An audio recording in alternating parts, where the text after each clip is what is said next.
Saudara, perhelatan Piala Dunia 2026 mencatatkan sejarah. Rekor penonton yang datang ke stadion pecah pada laga Perancis kontra Swedia. Supporter sepak bola Perancis masuk dalam buku sejarah perhelatan terakbar sejagat 2026. Rafael Novel menjadi penonton kelima juta yang menyaksikan laga Piala Dunia secara langsung ke stadion. Rekor itu pecah di Stadion MetLife, di mana pada Perancis kontra Swedia di babak 32 besar. Federasi Sepak Bola Dunia FIFA memberikan penghargaan kepada Rafael yang diserahkan langsung oleh legenda sepak bola Prancis Blaise Matuidi dan Yuri Yorkaev. Selain berfoto dengan dua legenda, Rafael juga mendapatkan hadiah jersey bintang Prancis di Sayerdu sekaligus berfoto bersama pelatih Le Bleu Didier Deschamps.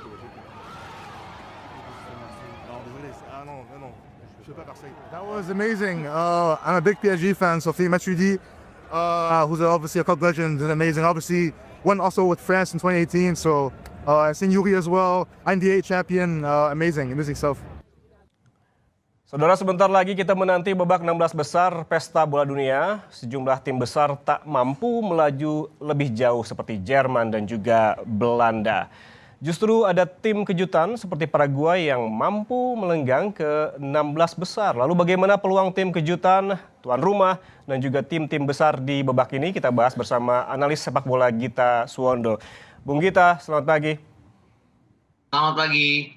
Bung Gita, sebelum kita membahas terkait dengan kejutan-kejutan di babak 16 besar Pesta Bola Dunia, kita review dulu nih pertandingan terbaru begitu antara Portugal dan juga Kroasia yang memang sangat dramatis begitu bahkan di akhir-akhir jelang pertandingan usai. Kita lihat dari statistik dulu begitu dari babak pertama. Anda melihatnya seperti apa? Karena kalau kita melihat dari statistik mulai dari tembakan dan penguasaan bola ini Portugal justru yang paling menguasai.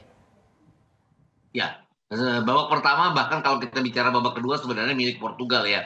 Tapi hanya pada saat di babak pertama mereka seperti Portugal sebelumnya, kecuali pada saat pertandingan kedua di mana mereka lebih bermain seperti individu sehingga peluang-peluang yang mereka bukukan mereka dapatkan pada saat masuk ke kotak penalti lawan pada zona 14 lawan, mereka tidak bisa tuntaskan menjadi gol. Bahkan kalau kita lihat jumlah shot on target mereka pun tidak terlalu signifikan dibandingkan dengan penguasaan bola yang mereka dapatkan sepanjang babak pertama.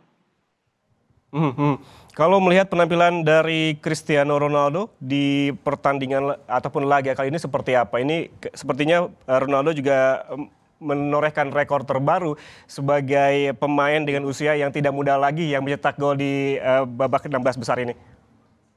Maksudnya 32 besar. 41 tahun dan untuk pertama kalinya dia berhasil menciptakan satu gol di babak knockout. Sebelumnya dalam 5 pertandingan Piala Dunia sebelumnya dia tidak pernah menciptakan satu gol pun di babak knockout, hanya di fase gugur.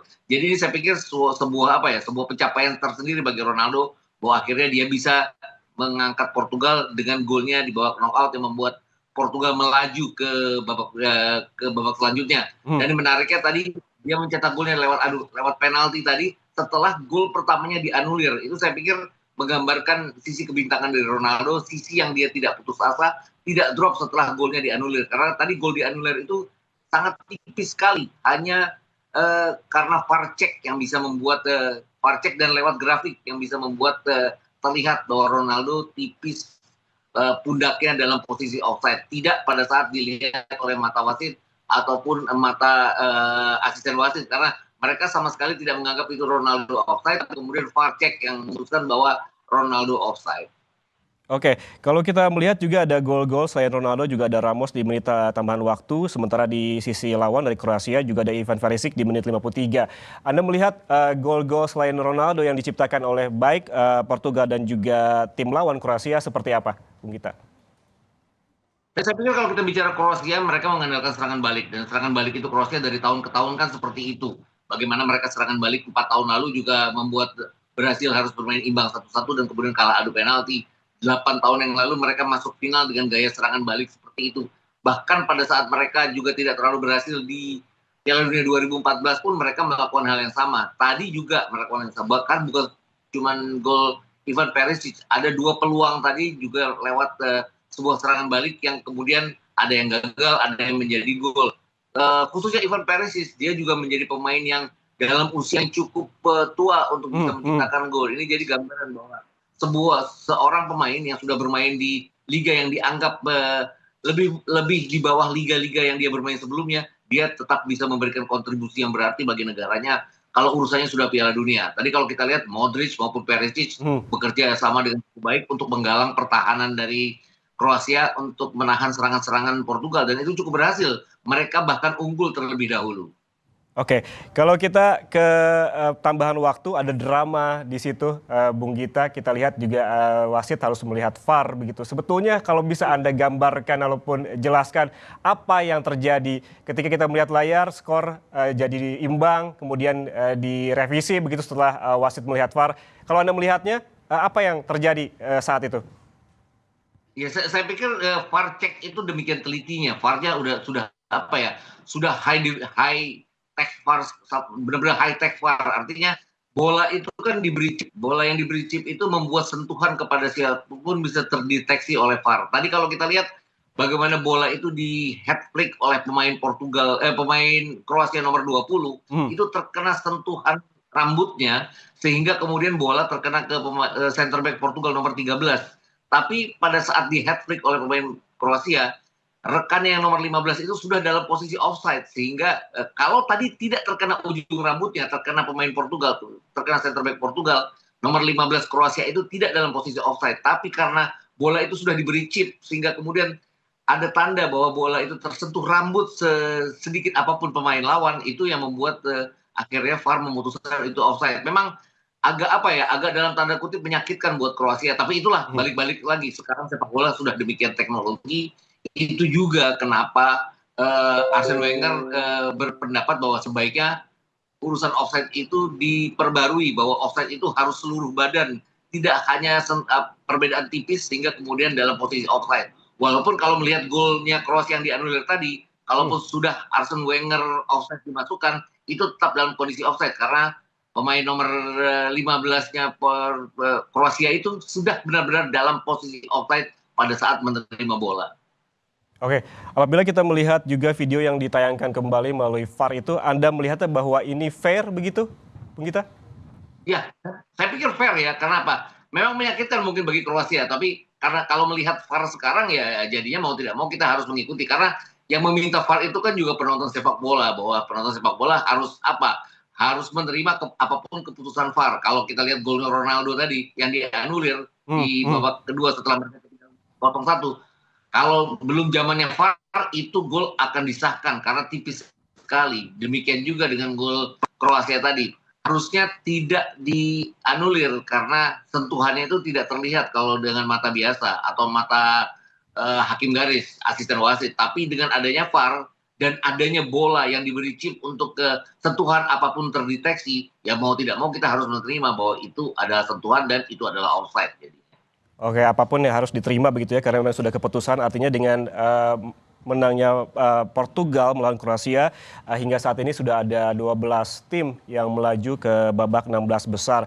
Dan kemudian kita juga akan membahas, Bung Gita, terkait kejutan-kejutan di babak ini. Ada juga tim-tim besar seperti Jerman dan juga Belanda yang tidak mampu melaju ke babak berikutnya, dan juga sejauh mana ada tim kuda hitam yang kemungkinan begitu akan bersinar di Piala Dunia tahun ini. Begitu kita bahas usai jeda.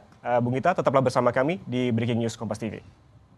Anda masih bersama kami di Breaking News Kompas TV, saudara, dan kita kembali bahas kait dengan kejutan-kejutan di babak 16 besar Pesta Bola Dunia, dan kita bahas bersama analis sepak bola Gita Suwondo. Bung Gita, dari tim yang sudah lolos ke babak 16 besar, saya ingin membahas terkait dengan tim dari Paraguay yang menyingkirkan Jerman. Sampai dengan saat ini, Paraguay bisa disebut tim kuda hitam yang lolos 16 besar bersama Norwegia. Bagaimana peluang mereka menurut Anda menghadapi Perancis?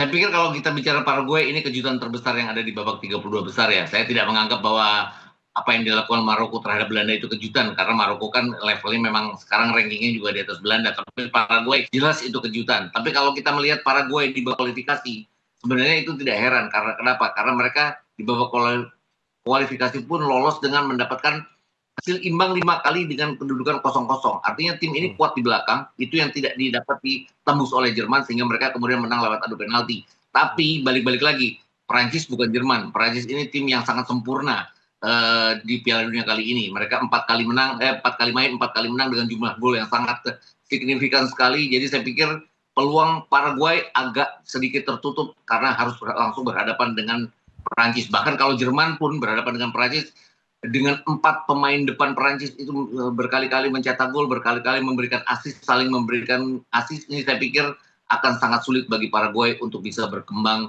bahkan di babak pertama sekalipun. Harusnya seperti itu ya. Kalau ngomong-ngomong soal Prancis nih Bung Gita, ini kan Prancis bisa dibilang punya dream team di Piala Dunia kali ini. Tapi kalau Anda analisis begitu, di mana sebetulnya kelemahan Prancis yang juga bisa dimanfaatkan oleh Paraguay?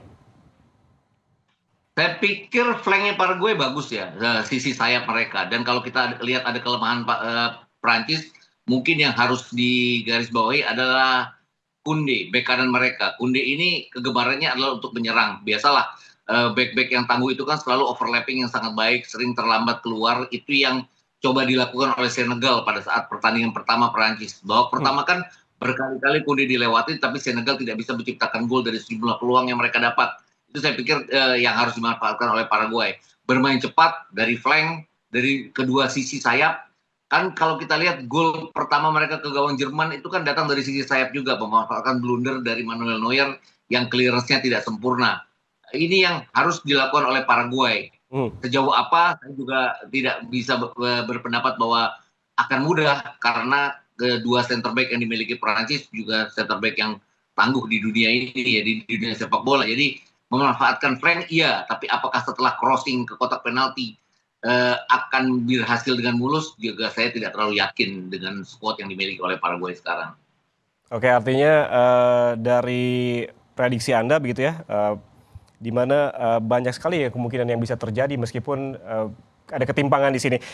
Kalau kita berbicara tadi sempat membahas terkait dengan Portugal dan Kroasia pertandingannya, kemungkinan ini Portugal juga akan menghadapi Spanyol nanti di babak 16 besar. Kalau kita prediksi, ini kan dua-duanya tim kuat, Bung Gita. Ya.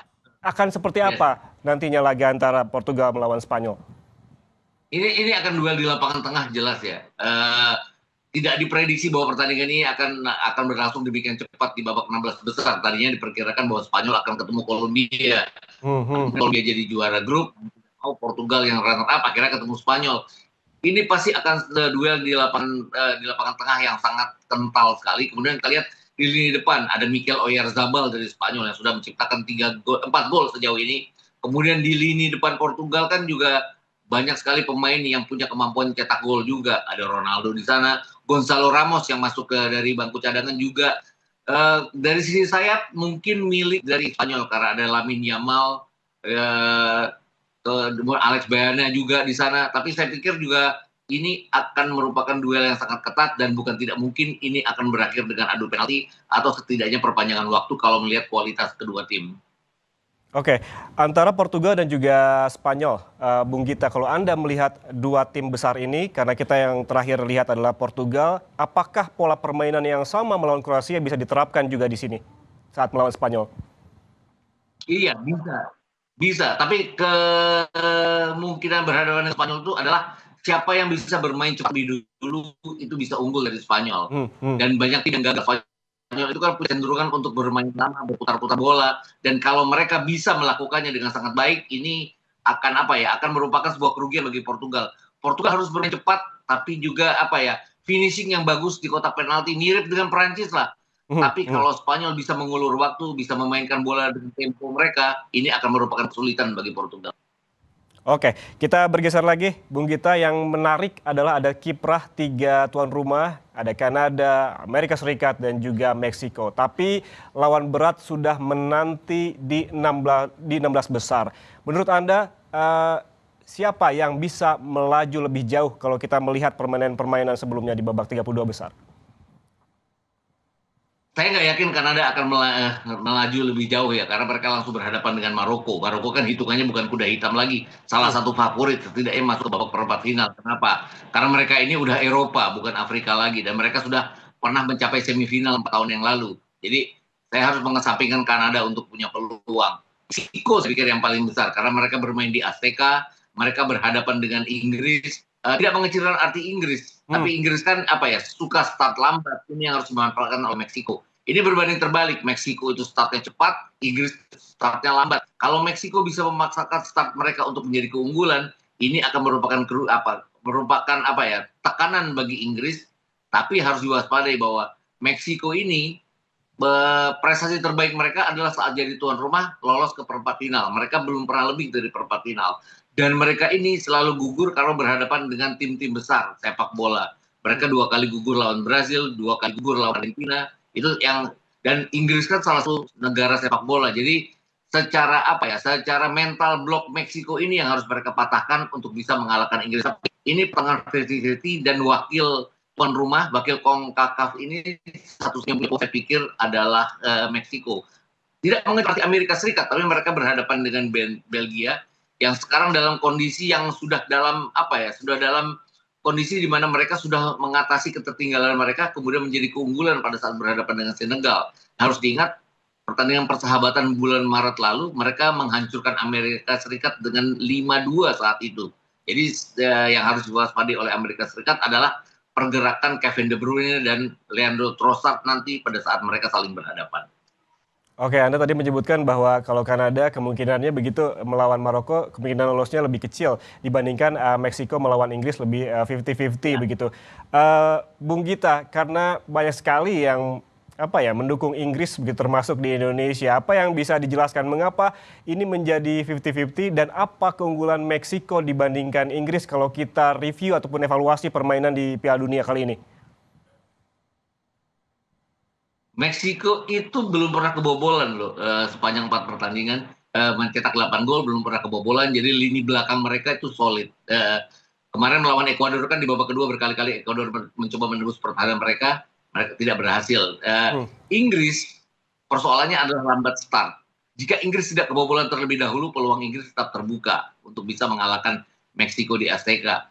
Jangan juga dilupakan tahun 86 di Azteca ini juga kesialan menimpa Inggris kan, gol tangannya Maradona saat itu, gol tangan Tuhan Maradona dan gol luar biasa Maradona lewat brilian individu dribblenya untuk melewati 5 pemain Inggris dan mencetak gol. Ini yang harus diwaspadai oleh Inggris karena kecepatan pemain Meksiko itu kan hampir samalah dengan Maradona ya. Kemudian kerjasama 1-2 mereka juga sangat kental sekali. Jadi saya pikir lini tengah dan lini belakang Inggris harus diperbaiki untuk tidak ketinggalan lebih dahulu seperti halnya pada saat mereka berhadapan dengan Kongo untuk bisa membawa keunggulan.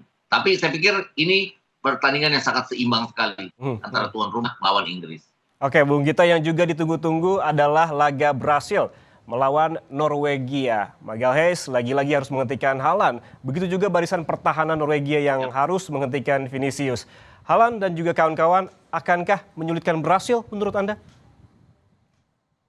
Ya, karena bukan hanya Haaland. Di Denmark itu ada Martin Odegaard, ada Erik Thorstvedt, itu 2 gelandang mereka dengan passing-passingnya yang sangat baik sekali, sangat brilian sekali. Jadi saya pikir juga ada kendala sejarah dari Brasil. Brasil sejak jadi juara dunia tahun 2010 tidak pernah bisa melewati fase knockout di mana mereka berhadapan dengan tim Eropa. Tahun 2006 mereka kalah dari Perancis di perempat final. Tahun 2010 mereka di comeback oleh Belanda di perempat final juga. Tahun 2014 sebagai tuan rumah mereka hancur 1-7 dari Jerman di semifinal. Tahun 2018 mereka kalah dari generasi emas Belgia di perempat final. Dan 4 tahun lalu mereka ditahan imbang oleh Kroasia untuk kalah adu penalti juga di perempat final. Jadi mental block tidak bisa mengalahkan Eropa di fase knockout ini yang harus dipatahkan oleh Brasil. Dan harus diakui bahwa Brasil yang sekarang jauh di bawah kualitas Brasil terdahulu. Jadi agak meragukan saya dengan Brasil. Bahkan saya sedikit meragukan Brasil pada saat pertandingan melawan Jepang. Tapi ternyata Brasil kalau melihat ke pertandingan melawan Jepang itu mereka bisa recovery ball-nya dalam 4 detik. Itu yang terbaik dari semua tim yang ada di Piala Dunia kali ini.